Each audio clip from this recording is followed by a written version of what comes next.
Now, in federal politics at the moment, Prime Minister Anthony Albanese is still copping it for that bizarre stunt involving retired basketballer Shaquille O'Neal over the weekend. As I said yesterday, the Indigenous Voice debate is worthy of informed debate, not shallow, lame stunts like this.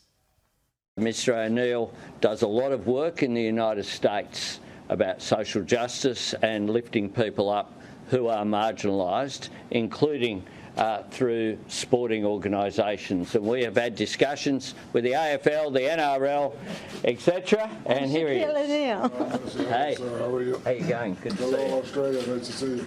Hello. How are you? I'm well, thank you. Nice to see you. Now, the Prime Minister mounted a pretty weak defence on radio this morning. Have a listen. He approached me, and I think people should chill out a bit, basically. The fact is that Shaq's appearance meant that people are talking about it. And one of the things we need to do is to raise awareness in the community that this referendum is coming, that there's a need for debate around it. And Shaq appeals to a whole bunch of people, many of whom would have been hearing about the voice to Parliament for the very first time. Yeah, sure, and get a three-leg multi on the footy, hey? Opposition Leader Peter Dutton had something to say today too. To be honest, I was gobsmacked, and I really think it was a slap in the face of Indigenous leaders who have been trying to get in to contact Anthony Albanese. I thought it was quite a remarkable and bizarre event, to be honest, and that Anthony Albanese wouldn't be listening to the voices of Indigenous Australians who are expressing their concerns about the lack of detail. Yeah, spot on. Let me bring in former Labor advisor Cameron Milner, Director of Next Level Strategic Services, once Chief of Staff to Bill Shorten. Good to talk to you again, Cameron. I notice you've been critical of this. It's Likewise, Chris. Pretty hard not to be. And to me, the key here is it's so insulting to Indigenous and other Australians who actually want more information on this, more detail and a proper debate. Absolutely, Chris. I mean, it was such a clueless, tone-deaf, out-of-touch performance. And it was so bizarre. Shaq didn't say anything. He didn't even talk about the voice. And today we have Albo trying to retrofit some excuse that it was Shaq who requested. But Albo put out the press conference. Albo was the one who invited him there. And Albo was the one who stood in the room bizarrely shaking his hand and thinking that helped the voice. Well, it didn't. It put the voice back a long way.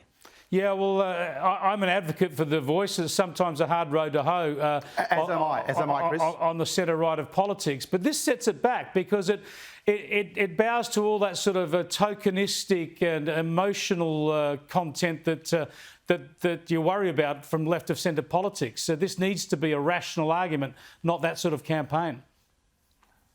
It needs to be like marriage equality, which came from the community and from around the place, and people in the community talked about the issue. It can't be done by elites, and it can't be done by US people who are, slur-ridden, disgusting rappers who denigrate women, who talk up guns, who talk up drug use, who talk up domestic violence. It didn't take me more than 15 minutes on Google to find those lyrics, Chris. Yeah, some of the rap music he's been involved in. And look, the main reason he's known in Australia these days, for those who don't follow basketball, is he promotes gambling for a living. And look, Absolutely. There's a hint gambling and Sorry, there's this hint of racism about the way this, or awkward reverse racism here, because, I mean, what Indigenous Voice, I will get him to promote it because he's a black man, an African American. I mean, there's no correlation between African Americans and their place in history and politics in the US and Indigenous Australians. If you wanted to make an American connection, of course it would be with Native Americans. That's right. And look, you've got Paddy Mills, who is a fantastic Australian who throws the three-pointer much better than Shaq ever did, who's an Olympian, who would be a great person if you want to connect on basketball. Yeah, well said, Cameron. Let's put it down to an early mistake of Albo falling for celebrity culture, and he'll get some more substance into the debate from here on in. Well, let's hope it doesn't cost the voice, because if that's his plan, if it's US celebrities rather than Australians talking about an Australian change, an Australian voice, then this thing could be lost. And Chris, people like you and I want to see the voice up. Yeah, well said, Cameron. Thanks for joining us. Cameron Milner there. You can read his piece via The Australian.